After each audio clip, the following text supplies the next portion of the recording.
All right, so today's episode, we're talking about, you saw the title probably earlier, read things and listen to things that you actually openly disagree with.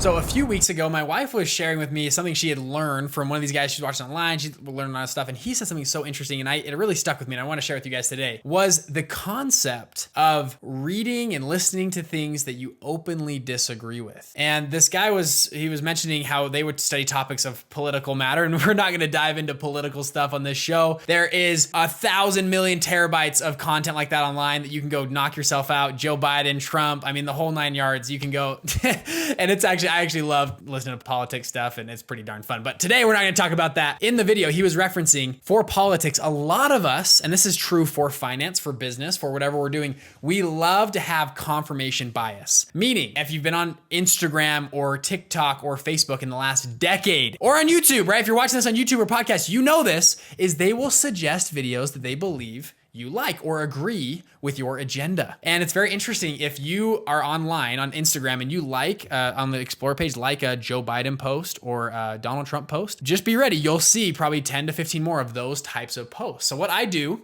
and it's because my wife she mentioned we gotta switch up our feed. I typically see political stuff from one side all the time. And I'm like, man, where is the other side online? And so the interesting, I talked to a buddy who's totally thinks the other way politically than me. And we actually are really good friends. We talk about politics all the time, like, very openly. It's actually really fun. And he said, oh, my feed is telling me the exact opposite thing. And I thought of this concept of, I need to switch it up. So I started to go look at the other side, and I started to like their posts, and I started to comment, hey, whatever, so that I would get targeted by their flow and their feed, because I want to be informed. I don't want to just see the same 10 things one-sided about how I agree, and I look at that and I go, yes, they're exactly right. I love how they zinged the other side, and they proved their point so well. And we love that, and it hits a little dopamine in your head. And that concept has helped me a lot. So recently, I just picked up a book on finance that I very openly disagree. You guys have seen my stuff about capitalism. I love capitalism, all about it. I have no problem being forward on this podcast about capitalism. I love capitalism. I think capitalism can solve all the world's problems, hunger, healthcare. I mean, any problem you put out there, I think capitalism can solve it the quickest and most efficient way possible, pure capitalism. And this book was very, very interesting, is contrary to a lot of the beliefs I have about capitalism. And I read the entire book. It's a long book. It's called The Finance Curse. This book is actually a very well-written book. I started the book, and it talks about the negative effects of finance in general. It goes through the negative effects of private equity funds, hedge funds,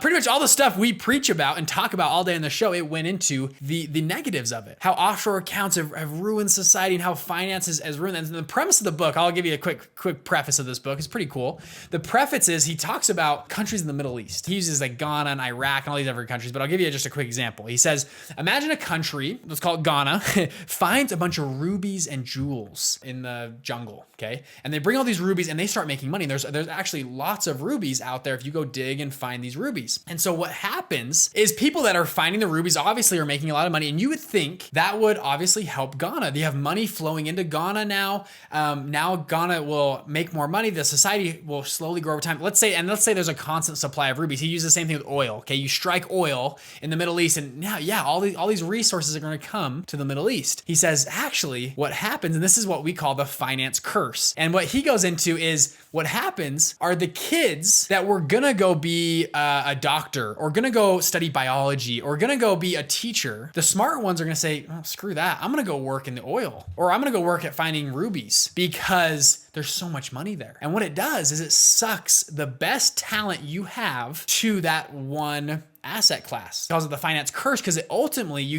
something you think is helping you is actually really hurting you. And he mentions the same thing in America, the United States. Investment bankers and teachers in the 1950s were making about the same amount of money. How wild is that? An a banker or a teacher were both like, yeah, we're making about the same amount of money. Today, bankers are making, I don't know, 6 times what a teacher makes. Their income has soared. And so right now, your best and brightest students in college that, maybe would have liked to be a teacher, all of a sudden like, well, you know what? I'm gonna go be a banker. I'm gonna go work in a hedge fund or a private equity fund, because that's where all the money is. And it sucks some of the best talent out. That's the premise of the book. And he walks through different problems with finance. And actually, it was very good for me to listen to. I really enjoyed this book. And now some parts I really just didn't agree with his philosophies and how he came to certain conclusions. conclusions, but I liked hearing how he thought. As I finished the entire book, I think on Audible, I can't remember how many hours, it was like 14 to 16 hours, somewhere in there. Decently long book. And I finished the book. I remember sitting down and thinking about that, and I thought, that gave me a whole new perspective on life, and something I typically wouldn't have picked up unless my wife had told me, we got to get out of this confirmation bias thing. So for today's,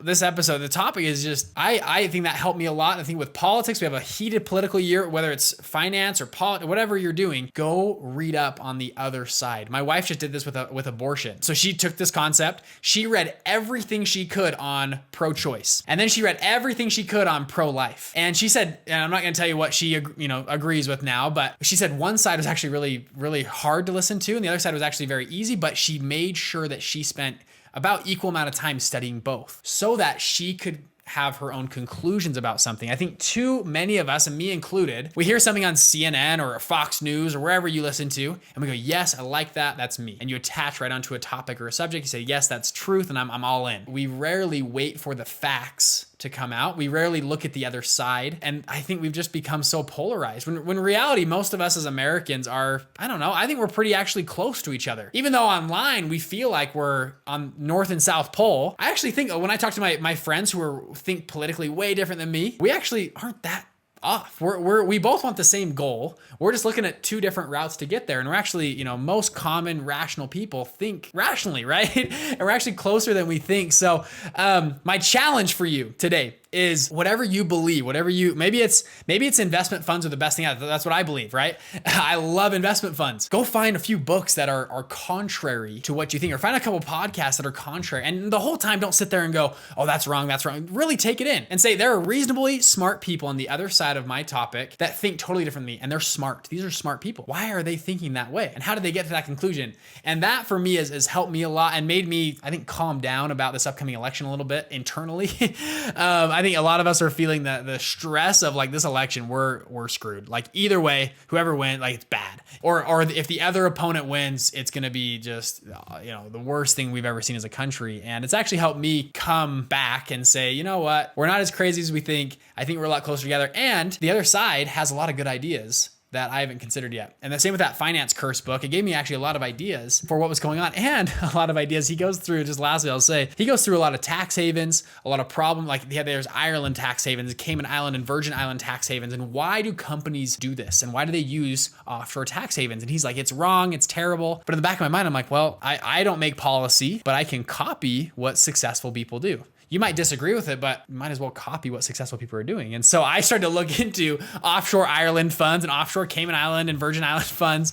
Started to look into that. I was like, whoa. And these are, sorry, not funds, but offshore accounts where they hide and scrub taxes. And I was very curious about it. So what it did was actually gave me a lot of ideas to copy what wealthy people are doing and learn what other people are doing and how they're making loopholes through the system. Help me be more informed about what's going on. So that's my challenge today to you guys. Go find stuff you disagree with. Shake up your feed a little bit on Instagram or TikTok or Twitter, wherever you're at. Go follow people on the completely opposite side of politics or business, whatever you're doing and thinking about. Go follow the opposite and see what happens. I would just comment, yeah, a little fire emoji or something, and let Twitter now feed you what they think now you like on the other side of politics, and see what comes up and make informed decisions. So, all right, you guys, that's it for today. See you in the next episode. Bye.